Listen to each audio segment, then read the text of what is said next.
한 성도의 가정에서 이런 일이 있었습니다. 직분은 이야기를 하면 저거 누굴까 하고 추적해서 찾아가는 경향들이 있더라고요. 저는 성도들이 안 그러는 줄 알았는데 설교만 해서 누구만 얘기만 하면 찾아 추적하는 경우가 있어요. 추적이 안 되도록 얘기해야 될 모양인가 봐요. 그 직분을 성도라고 하겠습니다. 추적을 실전부터 없애야 될 것 같아요. 그 성도님 집에 딸에게 문제가 있었습니다. 아주 고민스러운 문제. 딸이 그 문제를 해결하지 못해서 어떨 때는 울기도 하고 또 우울증 비슷하게 와가지고 우울증이라기보다는 우울증이 올 정도 될 만큼 크게 고심을 하고 있습니다. 길이 열리지 않아서 열릴 수도 없는 상황이고 그런 상황에 있었는데 지난주에 이 설교를 이렇게 듣는데 하나님께서 하나님의 은혜의 길은 열려 있습니다 하는 설교를 듣는 순간 그 딸의 생각이 확 났습니다. 그래서 하나님 말씀대로 우리 딸에게 은혜의 길이 열렸으면 좋겠습니다. 이런 마음을 가지고 집으로 돌아갔는데 토요일까지만 해도 딸의 고민을 들었는데 주일날 설교를 듣고 집으로 돌아갔는데 전화가 온 거예요. 엄마한테 전화가 와서 엄마 이런 길이 있어요. 그래서 이렇게 하려고 합니다. 너무 감사한 거예요. 길이 없는 줄 알았는데 도무지 이것은 대책이 없는 일인 줄 알았는데 길이 있는 거예요. 이런 길이 있어요.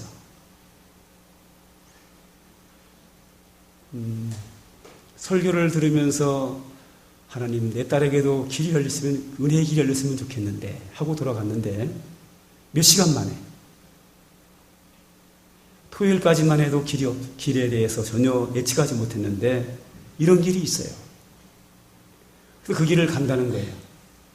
그런데 이제 그러다가 이제 월, 화, 수 지나면서 이 길이냐 저 길이냐 또 고민하다가 결국은 그 길로 정하게 됐는데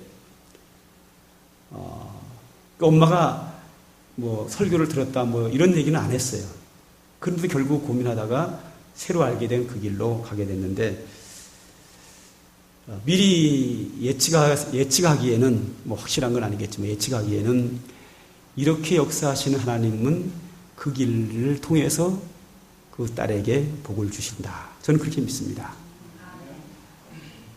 왜 그렇게 믿는가 하면 제가 목회를 하면서 설교를 듣다가 탁 마음에 그 말씀 속에서 확신이 오고 감동이 올 때가 있어요. 그런 경우는 기도하면 그 길이 꼭 열리더라고요. 그런 경우를 참 많이 경험해요. 어떤 분은 그 말씀에서 금식을 이렇게 받는데 그리고 나서 이제 예배 시간에 그렇게 하고 나서 큰 문제를 가지고 기도를 했는데 정말 그 길이 확 열려버렸어요. 또 그런 분들이 여러 경우가 있어요. 설교를 듣고 하나님이 딱 감동을 주시고 열어주시는 길은 제가 들은 건 100%더라고요. 혹시 듣고 얘기 안 해서 안 돼가지고 있는 경우는 있는지는 모르겠어요.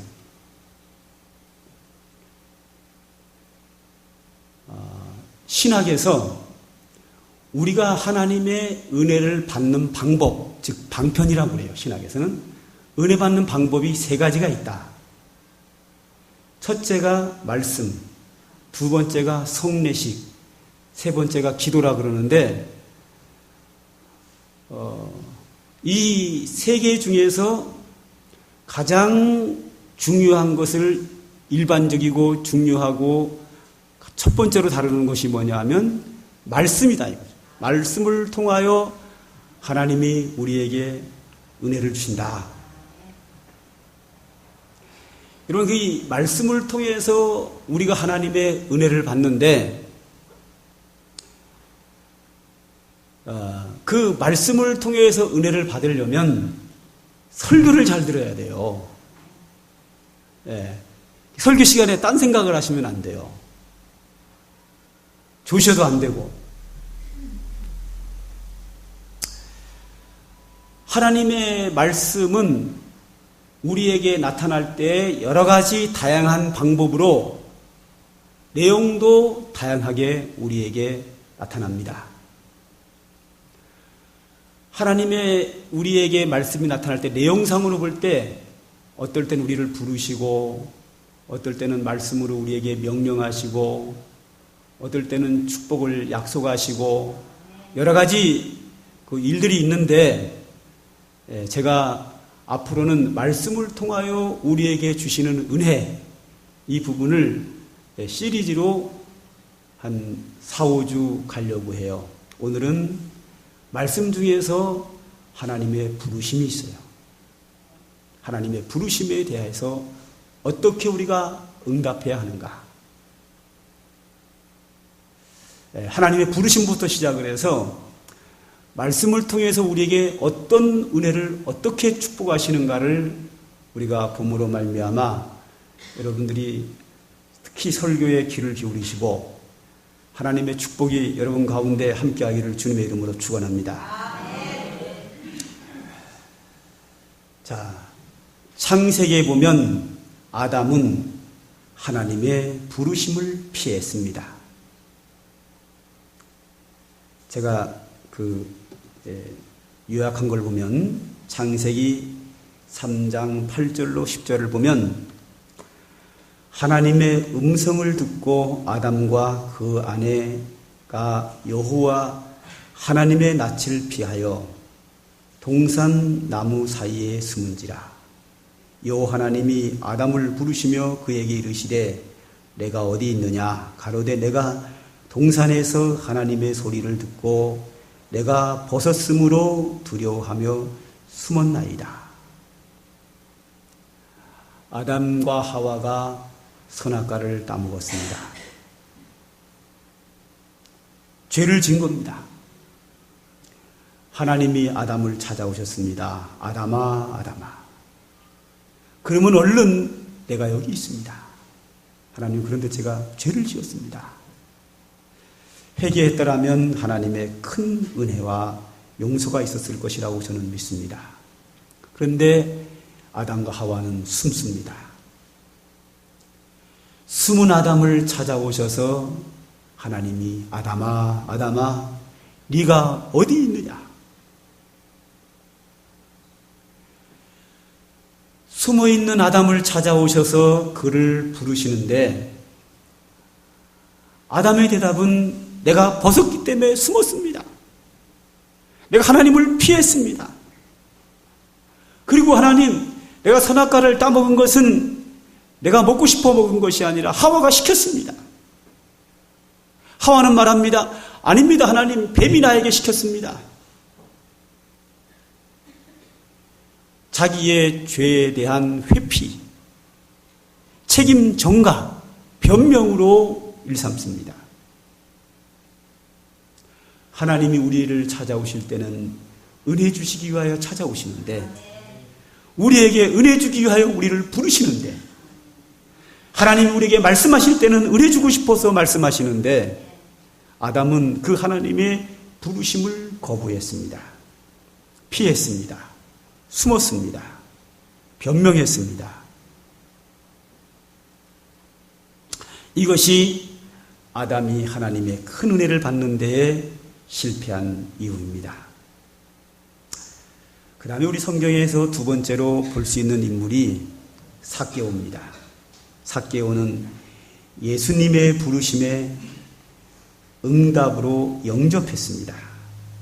누가복음 19장 5절 6절을 보면 예수께서 그곳에 이르사 우러러보시고 이르시되 삭개오야 속히 내려오라.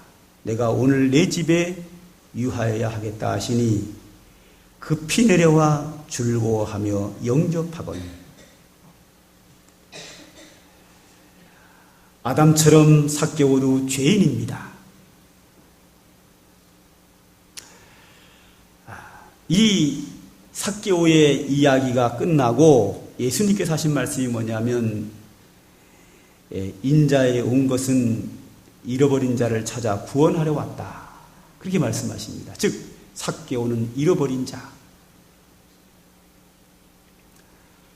잃어버린 자라고 하는 것은 어떤 의미인가 하면 모든 사람이 그를 제외시켰다. 그를 포기했다. 왜 포기했느냐? 죄인이기 때문에. 또 어떤 의미가 있는가 하면 잃어버렸다는 의미는 파괴되었다. 완전히 망했다.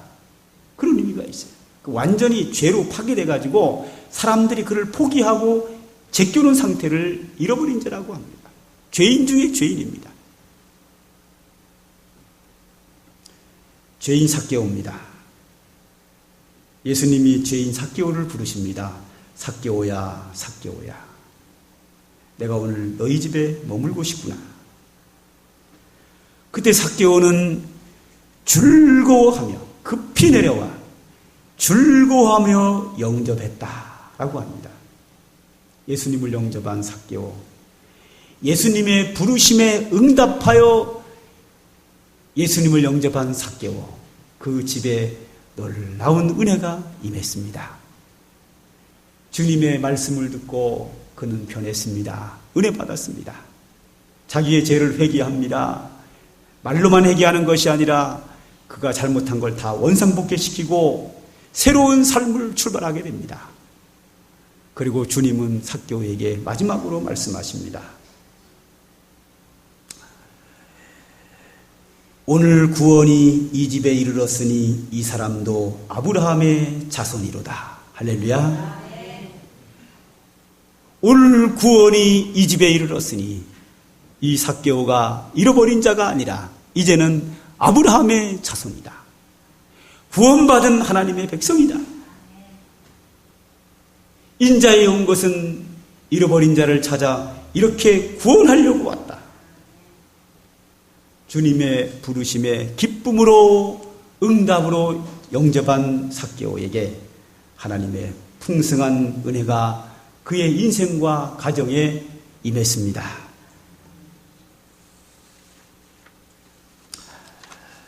마지막으로 세 번째 사무엘입니다. 사무엘의 이야기는 오늘 본문에 나오는 내용입니다. 다 우리가 잘 아는 내용입니다. 오늘 이 3장 10절 본문을 보면 여호와께서 임하여 서서 전과 같이 사무엘아 사무엘아 부르시는지라. 사무엘이 이르되 말씀하옵소서 주의 종이 듣겠나이다. 아멘.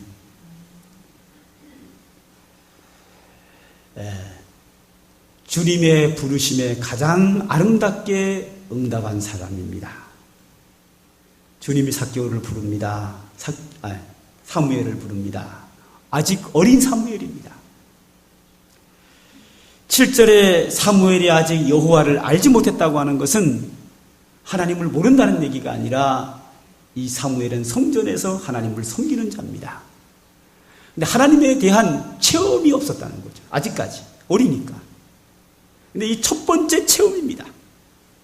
그동안 어려서 아직 체험이 없었는데 하나님이 그를 부르시는 체험을 비로소 한 겁니다. 체험적으로 이 사무엘이 하나님을 만납니다. 그 만날 때 하나님이 먼저 사무엘을 부르십니다. 사무엘아 사무엘아. 그 하나님의 처음 만남의 부름에 사무엘은 응답합니다. 주여 말씀하옵소서 주의 종이 듣겠나이다. 주의 말씀에 순종하겠다라고 하는 응답을 합니다. 가장 아름다운 응답이라고 저는 보고 싶습니다. 성경에 하나님의 부르심에 대하여 응답한 자들이 많이 있습니다. 아브라함도 있었고 그 밖에 많은 사람들이 있습니다. 저는 그 많은 사람들 중에서 가장 아름다운 응답이 오늘 사무엘이라고 보고 싶습니다. 말씀하옵소서 주의 종이 듣겠나이다. 하나님이 말씀하시면 내가 귀를 기울여 듣고 다 순종하겠습니다. 말씀만 하십시오. 듣겠습니다. 순종하겠습니다.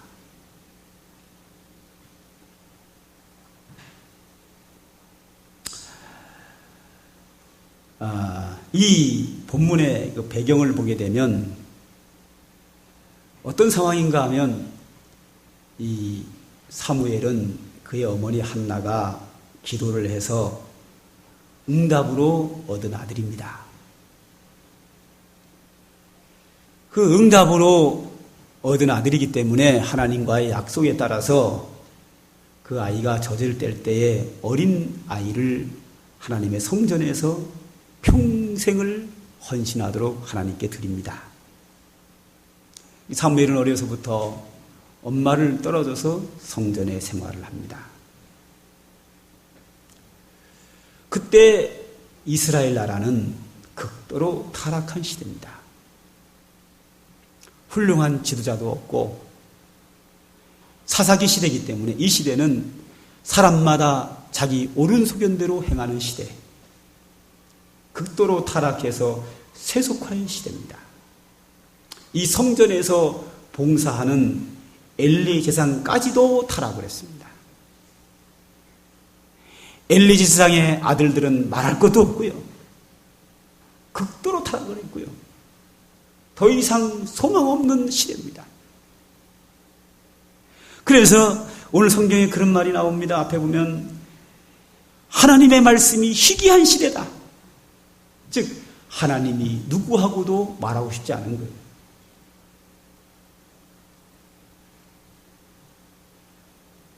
누가 그러대 저한테 얼마 전에 목사님 저는 사업을 하기 싫어요.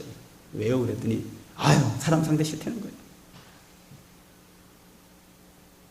지쳤다는 거예요. 사람 상대. 마음에 안 들면 상대하고 싶지 않은 거예요. 그죠? 그 시대에 하나님이 누구하고 말하고 싶은 사람이 없어요. 다 자기 멋대로 살고 자기 옳은 소견대로 자기 고집대로 자기 편리주의로 세속에 빠져서 멋대로 살아가는 시대이기 때문에 누구하고도 말하고 싶지 않아요. 훌륭한 선지자도 없고 훌륭한 지도자도 없고 제사장이 그나마 괜찮은 위치에 있는 사람인데 그 제사장도 이미 맛이 가가지고 하나님이 대화하고 싶지 않고 누구하고도 대화하고 싶지 않은 시대예요. 오죽했으면 하나님이 어린 사무엘을 부르시겠어요.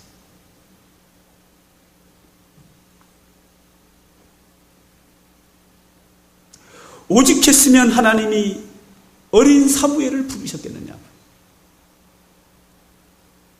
그 사무엘 하나 괜찮아서 하나님이 사무엘아 부르셨더니 말씀하옵소서 주의 종이 듣겠습니다. 야, 얼마나 예뻐요. 이렇게 대답이 해야 하나님 뭔가를 말하고 싶지 않겠어요?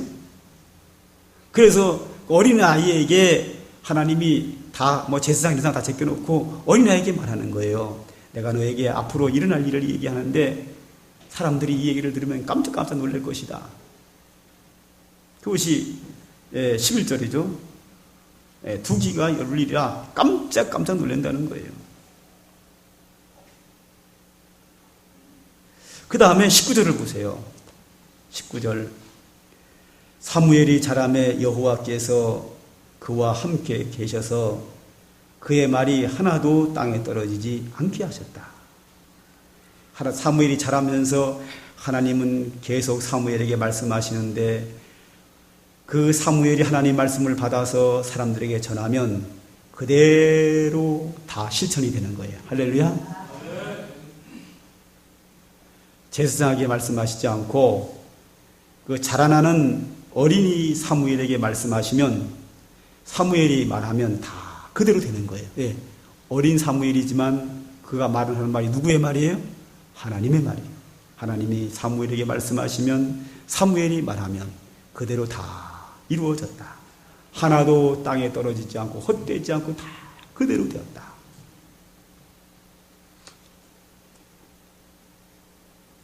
그래서 20절을 보세요.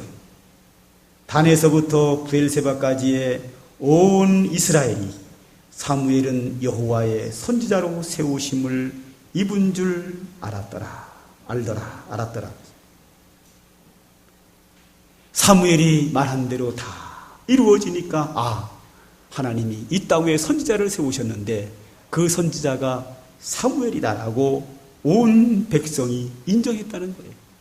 하나님께 인정받으면 사람에게도 결과적으로 인정받습니다.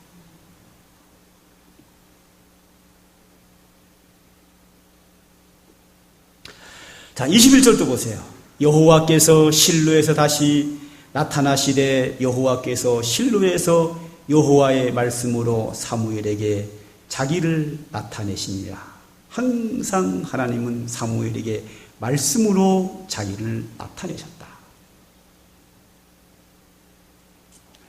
그 이후 사무엘은 당대의 최고의 지도자가 됩니다. 이스라엘 백성들을 전체를 다스리는 왕이 있기 전에 왕처럼 다스리는 최고의 정치 지도자였고, 당대에 하나님이 사무엘이 드리는 제사를 가장 기뻐하셨기 때문에 사무엘이 당대의 최고의 제사장이 되고요. 그리고 당대의 최고의 선지자가 됩니다. 성경에 최고의 통치자고 최고의 선지자고 최고의 제사장인 경우가 거의 없습니다. 굳이 손꼽으라고 하면 모세가 이 세 가지를 다 했지만, 그래도 모세 시대에는 아론이 제사장 역할을 대부분 했습니다. 그러니까 모세보다도 더 이 세 가지를 더 가지고 있었고, 다윗은 지도자로서 왕으로서는 최고지만 이 선지자와 이 제사장 역할은 그가 하지 못했습니다. 이 모든 세 가지를 최고로 한 사람은 거의 없는 정도가 아니라 아마 사무엘 하나밖에 없었을 거예요. 최고로 당대의 위대한 사람으로 하나님이 쓰셨습니다.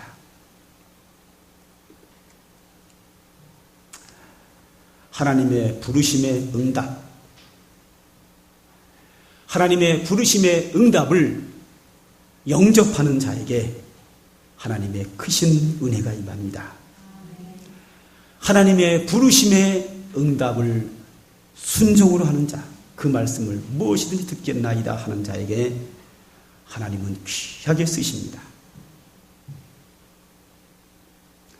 하나님은 자신의 말을 잘 듣는 사람을 기뻐하시고 그를 사용하시고 그를 통하여 역사하시기를 기뻐하십니다. 우리도 마찬가지입니다. 무슨 일을 할 때 내 말을 잘 들어주는 사람과 함께 일하고 싶어 합니다. 내가 나하고 말이 통하는 사람과 무엇을 함께 하고 싶은 것도 우리도 마찬가지입니다.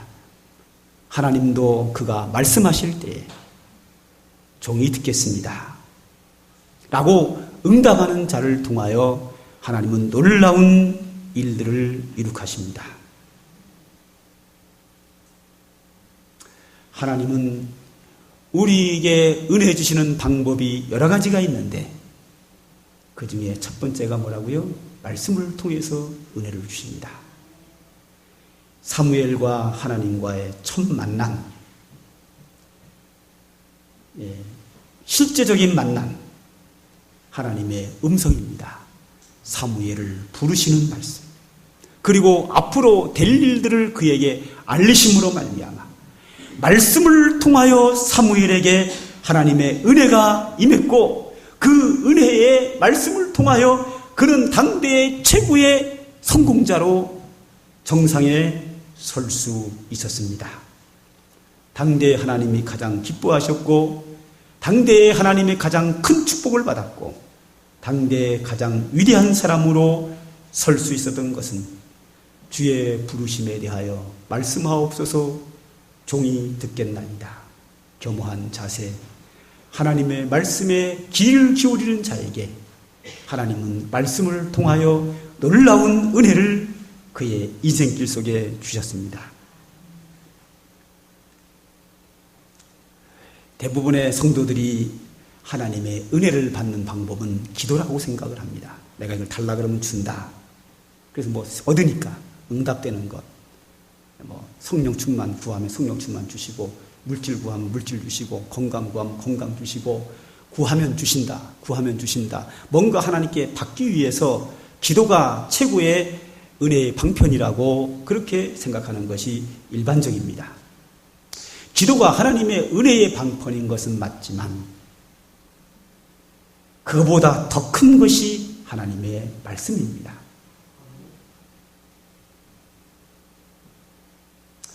기도는 때에 따라서 아무리 부르짖어도 안 되는 경우가 있습니다. 어떤 경우죠? 주의 뜻에 맞지 않으면, 잘못 구하면, 욕심으로 구하면 아무리 부르짖어도 안 되는 경우들이 있습니다. 그러나 말씀을 통한 은혜는 그대로 이루어집니다. 왜? 하나님이 말씀하셨기에 이건 변동사항이 없는 거예요. 그러기에 제가 이 하나님이 말씀을 통하여 우리에게 주시는 그 은혜를 여러 차례 나누어서 말씀을 드릴 텐데, 오늘 그걸 기억하셔야 합니다. 하나님이 우리를 찾아오실 때, 부르실 때 내가 여기 있습니다. 말씀하옵소서 제가 듣겠나이다. 라오디게아 교회 교인들에게 주님이 주신 말씀입니다. 내가 문 밖에 서서 문을 두드리노니 문을 열면 나는 너와 더불어 먹고 너는 나와 더불어 먹으리라. 자, 이때 어떤 상황인가 하면 예수님은 그 라오디게아 교회 문 밖에 있었다는 거예요. 밖에서 문을 두드리는데 열면 들어가서 먹고 마시겠다. 지금 뭐예요? 안 열고 있다는 거예요. 문을 두드리고 있는 중입니다. 요한계시록에 나오는 7교회 중에서 예수님이 당대에 7교회를 평가하셨는데 유일하게 책망만 받은 교회가 라오디게아 교회입니다. 라오디게아 교회가 책망을 받을 수밖에 없는 이유는 가장 근본적인 문제가 뭐냐면 예수님을 문 밖에 세워뒀다는 거예요. 뭘 좀 잘못하는 문제가 아니라 주님을 문 밖에 세워놨다. 즉 영접하지 않았다. 뭐 주님의 말씀에 순종하고 뭘 떠나가지고 일단 영접을 해야 뭐 순종하거나 말거나 할 거 아니겠어요? 뭐 교회가 하나님께 예배를 드리든지 뭘 봉사를 하든지 주님을 영접한 상태에서 해야죠. 주님은 밖에 있는데 밖에 세워놓고 자기들끼리 앉아가지고 뭘 하겠어요? 아무것도 안 되는 거죠. 결국은 책망받을 수밖에 없는, 주님을 문 밖에 세워놓고 자기들끼리 앉아서 뭐 하는데 그 하는 일이 선한 일이겠어요? 그 하는 일이 주님이 기뻐하는 일을 하겠느냐고요. 하나님의 말씀을 통하여 우리에게 받는 은혜 첫 번째가 뭐냐면 주님을 영접하는 거예요. 그래서 요한복음에서 은혜의 복음이 나타날 때 가장 먼저 하시는 말씀이 그거죠. 자기 땅에 오매 자기 백성이 영접지 아니하였으나 영접하는 자, 곧 그 이름을 믿는 자들에게는 하나님의 자녀가 되는 권세를 주셨어요. 영접이 1번이에요. 영접해서 하나님의 자녀가 돼야지 그 다음에 뭘 하든지 하지요. 부르심의 영접. 내 마음속에 세상 것들로 가득 차 있으면 주님을 영접할 공간이 없습니다. 내 마음을 열고 주님을 나에게 영접하는 것이 1번이고, 그리고 주님이 우리에게 말씀하시기 위하여 부르실 때는 무슨 말씀을 하시든지 먼저 내 자세가 어떤 자세여야 되느냐. 주여 말씀하옵소서 종이 듣겠나이다. 이것이 여러분이 성경을 읽을 때의 자세이고, 예배 시간마다 설교를 들을 때마다 자세가 주여 말씀하옵소서 제가 듣겠나이다. 들어보고 결정하는 것이 아니라 하나님의 말씀이 내 마음에 맞느냐 안 맞느냐 들어보고 결정하는 것이 아니라, 나를 기분 좋게 하는 말은 내가 듣고 기분 나쁘게 하는 말은 안 듣겠다, 내 생각과 맞는 이야기는 내가 듣고 내 생각과 다른 것은 거부하겠다가 아니라 교묘한 자세가 뭐냐. 주여 말씀하옵소서 종이 듣겠나이다. 이것이 하나님 말씀 앞에 있는 우리의 항상 겸허한 자세가 될 줄로 믿습니다. 여기서부터 하나님의 은혜는 출발합니다. 주님을 영접하고 주여 말씀하옵소서 종이 듣겠나이다. 여기가 하나님의 은혜를 받는 출발점입니다. 항상 이 부분이 준비되어 있음으로 말미암아 말씀을 통한 주의 은혜가 여러분의 인생에 풍성히 임하기를 주님의 이름으로 축원합니다.